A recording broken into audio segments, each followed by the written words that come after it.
ভাই আর্জেন্টিনারে জোর করে হারানো হয়েছে, ইচ্ছাকৃতভাবে জোর করে আর্জেন্টিনারে হারানো হয়েছে।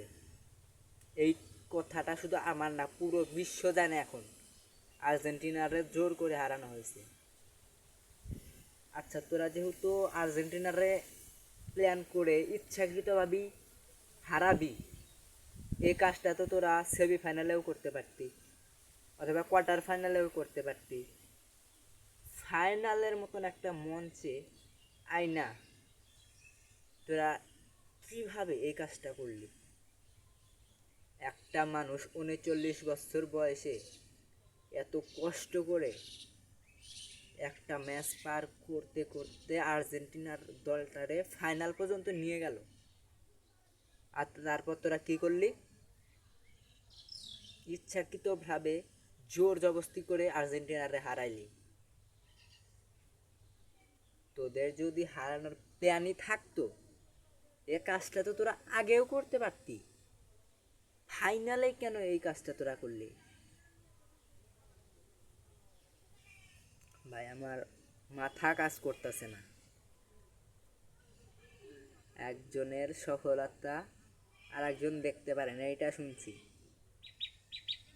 কিন্তু ফিফা নিজে যে একজনের সফলতা দেখতে পারতেছে না, সেটা কখনো ভাবিনি।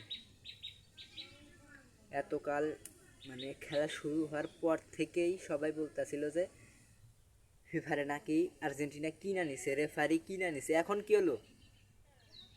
ফাইনাল ম্যাচে কি হলো? কিভাবে এই ম্যাচটা আর্জেন্টিনা হারে? ড্রেসিং রুমে কি হয়েছিল? ড্রেসিং রুম থেকে যখন মেসি তার সতীর্থরা বের হয়ে আসে, তখন মেসি বলছিল ড্রেসিং রুমে যা হওয়ার হয়েছে সব বাদ দিয়ে ফাইনাল ম্যাচে ফোকাস করো, মাঠে ফোকাস করো। এর মানে কি? ড্রেসিং রুমে কি এমন হয়েছে? পুরো বিশ্ব জেনে রাখো, আর্জেন্টিনা হারবে না, হারাতে আর পারবেও না। 2030 সালে আর্জেন্টিনা নতুন রূপে ফিরে আসবে, তখন দেখবো আর্জেন্টিনারে কি হারায়। দেখবো তোরা কতদিন এই কাজটা করতে পারিস, কতদিন করতে পারিস দেখবো। তোরা ইচ্ছাকৃতভাবে আর্জেন্টিনারে হারাইছস না, দেখিস সামনে কি হয়। কথায় আছে না, চোরের 10 দিন গেরস্তের একদিন। কথাটা মাথায় সেভ করে রাখিস। ওস্তাদের মাস শেষ রাইতে মাথাটা কথাটা মাথায় রাখিস।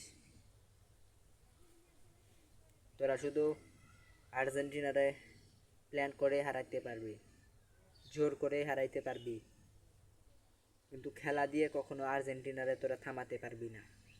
কথাটা মাথায় রাখিস।